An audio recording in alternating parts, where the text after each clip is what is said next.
hello and welcome to Arts and Entertainment. I'm Deborah Gilbert, your host, and so glad that you could be with me today. Thank you so much. And I have a terrific show for you today. I hope you enjoy it. We're going to talk about music, and I have the pleasure of having Jeff Blaney, a composer and musician, here as my guest today. And Jeff, so nice to have you. Thanks for coming. Oh, thank you for having me. I really appreciate it. No problem. You know, I got to know you through Shoreline Music Monthly, another television show that's taped here with Mark Koshwitz, which was wonderful to see you back in 2018. And he said to me, you've got to have him as a guest. He's the one to have. Oh, Mark is such a great guy. So I was thrilled that you've said yes. Thank you again. No problem. I mean, a friend of Mark is a friend of mine. You know what, I always like to have my guests introduce themselves to the viewer because you and I both know that the viewing audience is really important. Take us back, tell us about your background. Sure. Well, I'm from Connecticut, from Enfield originally, and I went to UConn at Storrs, go Huskies. Started with the music when I was a teenager. Both of my brothers, I'm the youngest of three boys in my family, and both my older brothers were musicians, working musicians, so I kind of got into it through them, and moved around a bunch. I was in Los Angeles for about a year, and then I lived in New York. Unfortunately, I moved to New York August of 2001, so a month before, you know, the tragedy happened there. So I had kind of a crazy, strange experience with New York. But lived in New York for a few years, and lived in Nashville for 10 years, and that's where our boys were born. My wife and I had twin boys when we were down there. Had just a great experience in Nashville. It was awesome. And then we decided to move back here to get the boys closer to the family, and then here we are, and I've just been kind of doing my gigs and writing my songs all through all of that. So. Do you now tell us what instruments you play?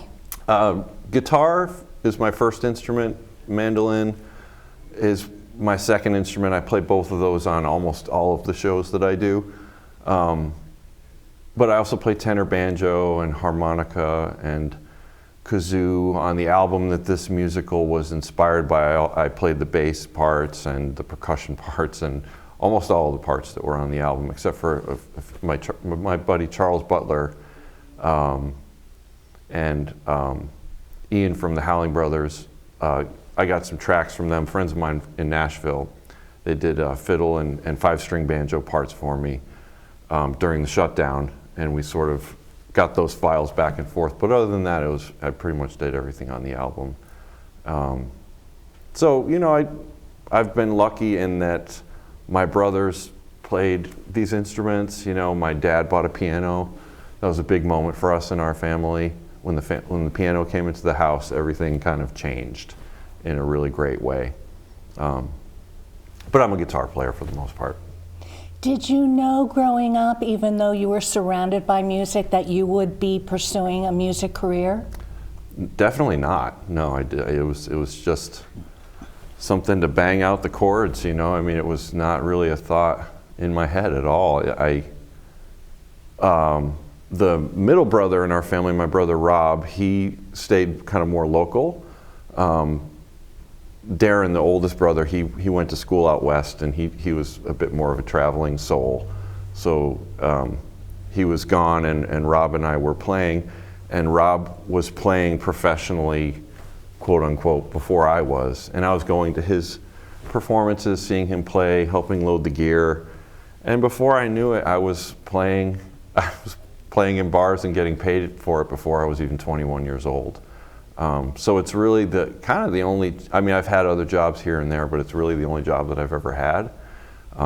For better or worse, it is, you know, it's a family thing, and that's kind of our joke, my brother and I, when we do the traditional Irish stuff. It's like, well, we don't really have a choice about it, but he's my partner, you know, because now it's like just the Blaney brothers are just a thing that gets booked, especially in March. It's always so busy for us. You know, you go 11 months out of the year playing this music that's pretty distant to most people, and we stay busy with the Irish stuff, and we do other things other than the Irish music too. But then that 1 month, everybody wants you know, for their events and stuff like that. So we just finished up that little tour of Irish music, and it was great. had a good time with it this year, and it was so nice to finally be back. You know, like for example, the New Haven parade, we play the after party at Christopher Martin's in New Haven, and we've been doing that for, I don't know, umpteen years. And, you know, it's just nice to have the parades back, and the weather was pretty good that particular couple of weeks too, so it felt like almost normal life again for a little while there. Now you mentioned the Blaney brothers, and probably my audience won't know that name. Is that you and your brother have created a duo yourself and you play professionally? Yeah, yep, mostly a duo, but then we'll also play with an upright bass player sometimes, and it'll be a trio. And actually it's really kind of come full circle now, because so our oldest brother Darren, he lives in Lee, Massachusetts now. He just moved back actually right during the pandemic. Him and his husband moved back east. And so we did this Christmas album that was right before this album, The Exodus, which turned into Star of Freedom album. There was a concept album, and my oldest brother being the one, he's an actor, and he was, before he moved back here, he was teaching at the University of Miami. He was teaching queer theater for them there. And so he came back, and that kind of started this idea of like maybe creating a record that had this theatrical side to it as well, with narration in between the songs. And so it sort of, the Christmas album, it was called My Christmas List, A Pandemic Yuletide Tale. Ugh, kind of a tongue twister. But so it was narration pieces that I wrote that my oldest brother delivered, and then a band with songs in between it. We sort of told the story. And then that, just in December of this last year, we then turned into a musical of our own. So that was the first time, and it was not only the three of us, but then some of our best friends in the band as well. And that was the first time that all three Blaney brothers played together. But yes, typically the Blaney brothers is an acoustic duo, and we kind of specialize in traditional Irish music. But then we also do. We started, it's funny too, because everybody assumes when we play that it's a big family thing for us. And it wasn't, at all. My grandfather was, now he was 100% Irish. There's other Irish in our family as well, but he was 100% Irish, and he's really the biggest Irish influence for me. And he was that, World War II generation American that was like, I'm not Irish, I'm American, And so he did not, it wasn't like, singing these old tunes together, and he, not that he renounced it, but he was not like we are now, everybody trying to get on Ancestry and figure out your roots and everything. He didn't want that at all, and I think a lot of people in that generation felt that way too. They were trying to assimilate and become, be American. So we started out doing our gigs and stuff years ago, and because of our name, the Blaney Brothers, everybody expected Whiskey in the Jar and The Wild Rover and all these pub tunes, the Irish tunes, and we didn't know any of them. So it was sort of, trial by fire kind of a thing, and over the years we have accumulated, now we have over 5 hours worth of traditional Irish music because we just fell in love with it. But it wasn't really a family thing that was passed down for us. We've just sort of discovered it on our own, and now we love it so much that we try to do that more than the other stuff, although in July you're going to do American music probably more than Irish music. And then we do we've developed a Christmas show as well. We have a Christmas show that does, we have about 4 hours worth of Christmas music, carols and instrumentals, and then some original stuff that came from that album that we wrote together and stuff. So we stay busy with just switching it up as the year moves along. But in March, and then there's a couple of other venues. We play at a place in West Springfield called the Irish Cultural Center of Western New England. Really beautiful venue that they've converted over the last 5 to 10 years, I think. But they do Irish music all year long. So we're there. We keep the Irish thing going all year long, and then in March we just get completely slammed with it, and we love it. One of the things I ask, because the community is very rich in arts and entertainment, is COVID. How did it hit you professionally, let alone the music community? Yeah, I mean, pretty much totally wiped it out for, now, summer of 2020, if we go back to before the real shutdown, it's starting to shut things down, but it wasn't really fully there yet. I was lucky enough to get a couple of weekly gigs that were outside. It's funny how on the music venue side of things, during the warm season, it really played into some places' hands. If they had the outdoor space and the staff and the ability to have a nice outdoor venue, these places were packed with people, because it was safe or whatever.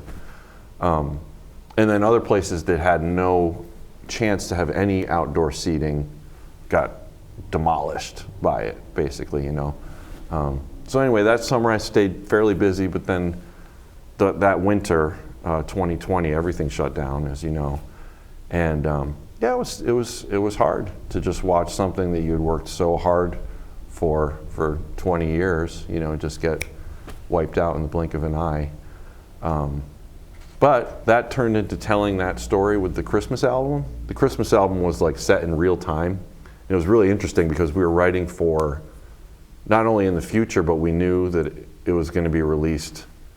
I had to have time to mix it and stuff and do the post-production. So we were actually writing for what we were guessing would be 2 or 3 weeks in advance in the future. Because, as you remember, every 1 week to the next, everything was different, So anyway, then it's all shut down, and it was tough, and it was tough financially, obviously, too. And our boys were home. My wife and I, have twins, and they were home, so it was, obviously for everybody, it was a really hard year.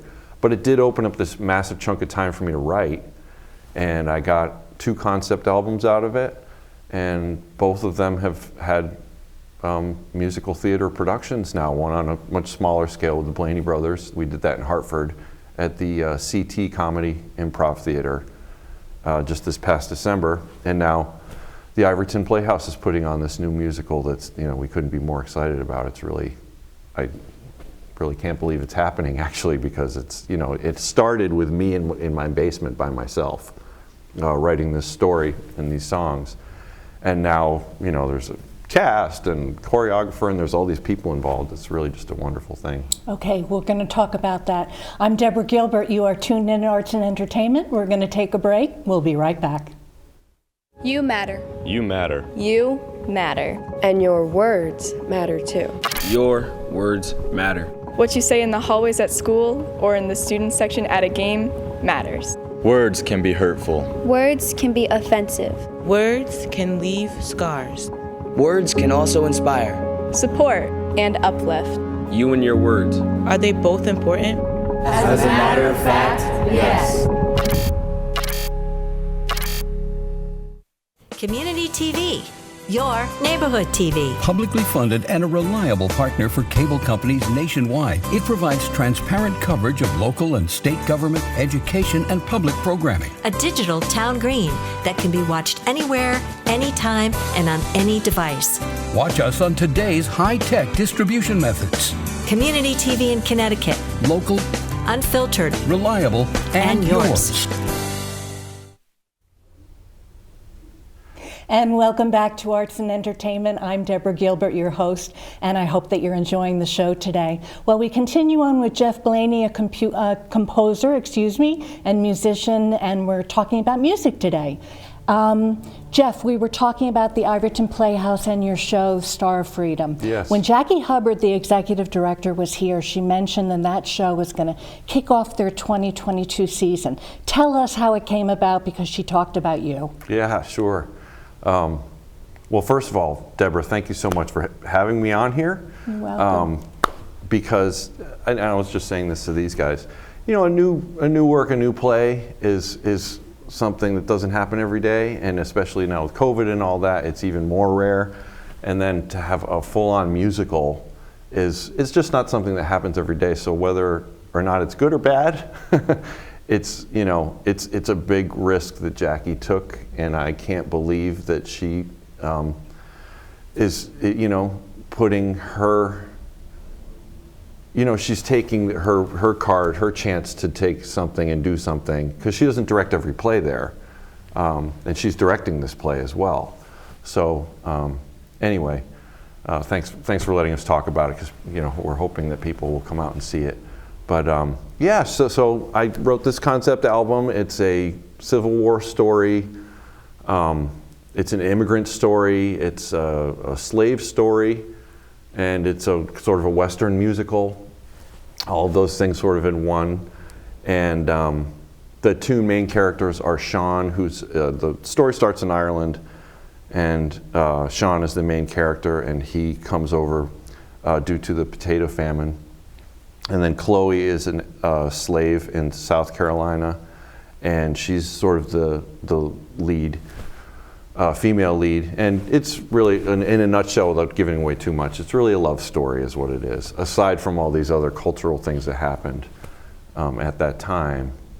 And I don't know, Jackie just loved it. I sent it to her, and it's just funny how it all worked out, because as I was saying, I would have never had the time to write it if it wasn't for the shutdown. So I was able to take that time and make something out of it, which I was very happy with before she even, I was just sort of proud of myself that I didn't just let the time go to waste. But she really loved it, and then she played the album for a few other people, and everybody that she played it for really liked it. And she called me into her office, and we talked about maybe making a musical out of it. And then she introduced me to a playwright, Larry Thelen, who took my script and then rewrote a new script for it. And in that process of writing a new script for it, I wrote some more songs for it. We added some more characters, and it just really happened St. Patty's Day of this year, just a few weeks ago, I was just telling you before we went on, but that was the 1-year anniversary of the album, which the album was called Exodus, and the musical is called Star of Freedom. So anyway, we're just over a year of the album coming out, and now the musical is coming out, and it's really just sort of taken on a life of its own. And I'm very grateful for the opportunity that they're presenting me with. Congratulations on that. That's a huge accomplishment. Thank you. Speaking of which, we've got some pictures that we'd like to show the viewers. Right. So if we could roll the pictures, that would be great, and then we'll come back and have you talk on each one as to what we're seeing. Okay, sure. Okay, and what are we seeing right here? Well, that's just a photo of myself. Actually, right here I'm playing with one of the bands that I play in, the Dead Dogs, which is an acoustic Grateful Dead tribute band. And actually we have a private party that we're playing this weekend, so that's coming back. And let's see, that one is the album cover of the album that this musical is inspired, adapted from. I did this little drawing of a bird. The album had, the format for it was song and then a narration piece and then a song and a narration piece, etc. And every narration piece had a bird in it, a different bird, and a little piece of traditional music. So that was the album cover for that, which ended up becoming Star of Freedom. And this is the graphic that the people at the Iverton Playhouse created for the new musical, which I love. It sort of sets up and tells the story right there, all in one image in a way. And this is the flyer that they have showing the show. Yes. April 7th through May 1st. So come on out and get your tickets and come see this brand new show. I can't say enough about the cast that Jack cast for this show is amazing. There they are right there. I don't know, personal things about all of them, but I've met them all in rehearsal and everything. They're all amazingly talented. Ben Hope, who's the onstage musical director, he was the original lead for the show Once on Broadway. And he did his time on Broadway and stuff. So these folks are just extremely talented. So it was really almost kind of creepy for me to see these characters that at one time only existed in my mind, and she cast it. They look like what they're supposed to look like, and just to see it come to life and see the words and the songs being performed. And this is without costumes on or the set or anything, but just to see the people doing it was really kind of mind-blowing for me. It was really, it's been amazing, and I can't wait to see the show. Because now I was there for the first few days of rehearsal, but I'm not in the show. So, you know, that's another thing that I've had to do is sort of let go of it, you know, and just trust that these people are going to do an amazing thing, and I know that they will, because they're all so talented, and Jackie really did a great job making everyone feel comfortable with the script and the songs and the storyline, and I think that was a really important thing that she did in the very beginning of the process. Once everyone was in one room, we kind of had a powwow about, because, you know, it's a provocative show. It's about the Civil War during a time now when we're very divided in our country now, and you know, there's lots of historical references and things that mean a lot in this country to people in different ways, you know. The 13th Amendment, the amazing thing that it did, the amazing problems that it left and things that it didn't really address the way that it should have. You know, anyway, so Jack did a really good job, because there are lots of little quicksand that you can step into while you're trying to tell this love story, because of the setting that I put it in. But it also, you know, there's a lot of room for drama there if you're dealing with the Civil War, right? So it was fun for me, and I learned so much during that little session where, okay, let's think about this before we really go forward too.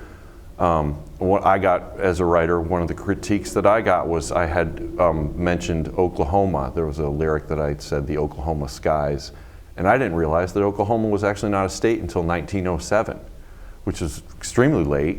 I mean, all around it were states, and it was referred to as the, I think the Indian Territory is what they would have referred to that piece of land at that time. So it didn't make any sense for me to say the Oklahoma skies, so I had to change that lyric. And that's just one little way that I can showcase how Jack sort of opening it up, the discussion, and not having the attitude of, okay, we wrote this thing, you're going to perform it this way. It made the show better, and I think it made the writing stronger. So, you know, I'm very, it's hard for me because I want to see it and I want to be there, but at the same time I know that if I'm just breathing down their neck the whole time, that's not productive.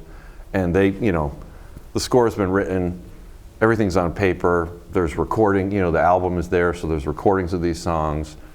So, you know, my work is done here kind of thing, and now I just have to let the professionals do what they do in the theater. One of the things I don't want to forget is your website. What will the viewer find when they visit it? Sure. Well, I use a WordPress page, and there's little blurbs about the bands that I play in, the musical, obviously, and actually a link to Mark's show. Yep.